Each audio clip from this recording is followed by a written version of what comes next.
With midterm elections just around the corner, we are once again going to be subjected to the media greatly misusing statistics, whether intentionally or through ignorance of the subject, to try and manipulate our behavior. Stay tuned and I'll show you how.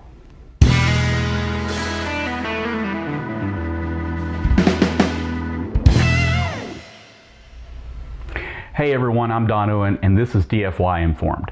Thank you for watching. Hit like if you like, dislike if you don't, subscribe if you're interested in seeing more. Now, we're going to get started. During the 2016 election cycle, the abuse of statistics was very widespread. I told people, don't listen to the polls, just go vote. In fact, some people suggested that I accurately called the election. I didn't. What I told people at the time was that polling results were, for the most part, being misinterpreted. That they were suggesting a leader in the polls when in fact the polling results were, most of the time, within the statistical limits of uncertainty. Before I explain those statistical abuses, let me first try to convey a reason why the general public tends to be easily confused. When someone quotes statistics, they're usually dealing with one or two types, whether they realize it or not. Those types will be either descriptive statistics or inferential statistics. Descriptive statistics are easy for most to understand. They're what's used by sports broadcasters week in and week out when talking about games. They consist of measures like average rushing yards by a running back, or average passer rating by a quarterback, or average points per game by a college basketball forward. The descriptive statistics, for all practical purposes, are free of error. Data exists on every game in which Peyton Manning played his professional career, known as how many total yards he threw for in each game. Heck, that information even exists on every completed pass he made. We know how many points have been scored by LeBron James in every professional game he's played, and how many games that actually entails. If we want to know which third baseman had the higher batting average, Chipper Jones or Alex Rodriguez, there's no uncertainty. We simply look at total at-bats and total hits for each and calculate the percentage. But unlike in sports, where data is kept on virtually everything a player does, we could probably find out how many times on average Roger Federer bounces the tennis ball before he serves. The statistics we're typically dealing with when polling people and such are different. There, we're generally dealing in the realm of inferential statistics, and it's within this realm where media and many others totally blow it. Inferential statistics use the same words as in the descriptive statistics realm: averages, ranges, minimums, maximums, standard deviations, and so forth. But also, unlike those descriptive statistics used in sports, inferential statistics bring with them uncertainty, or what a data scientist might call sampling error. As it is, when polls are conducted, they're done so on a relatively small sampling of people, usually a couple to a few thousand people at most, that are supposed to be representative of the entire voting population.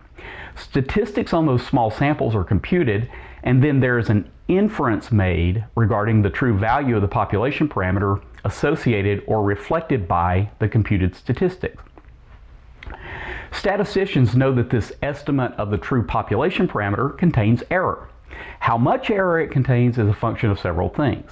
The first is sampling bias, meaning just how representative of the overall population was that small group that participated in the sample. But even if the polling group was perfect in their elimination of bias completely, and they're never perfect, there is still present sampling error due to the fact that 100% of the voting population didn't have input into the polling results. The only way to completely eliminate sampling error is to eliminate sampling in the first place.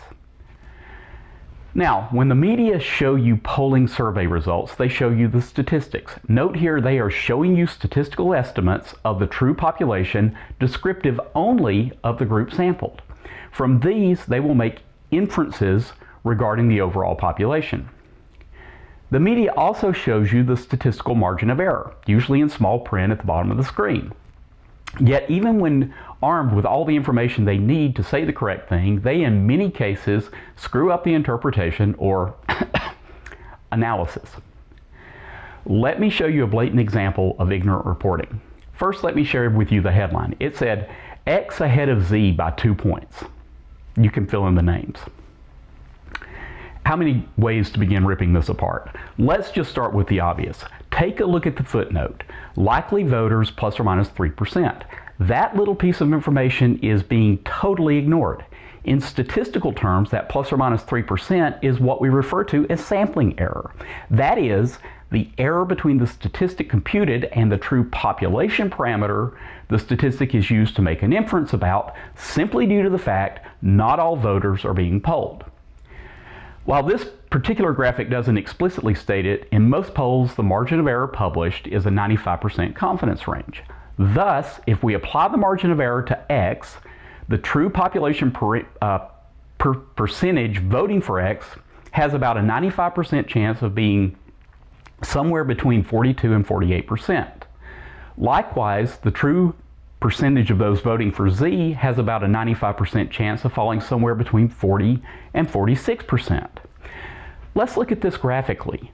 Notice the large amount of overlap between each candidate's potential true percentage when the statistical margin of error is taken into account. This, folks, is what we would call a statistical tie or inconclusive results. There simply isn't sufficient evidence to suggest which, if either candidate, will come out on top once everyone who is going to vote votes. But the media doesn't seem to be interested in reporting that the results are inconclusive. That doesn't support their agenda, nor does it make them look informed. They would apparently rather sensationalize a story and point to statistics to validate their assertion, whether or not it is true. They will later blame wrong conclusions on bad polling surveys when the majority of the time all the information they needed to report accurately was put right in front of them. Beware of media deception, my friends. I'm convinced that they are all, regardless of which way they lean, pushing their agendas, trying to do your critical thinking for you. Don't let them succeed. As always, I encourage you to decide for yourself, informed. Thank you for watching.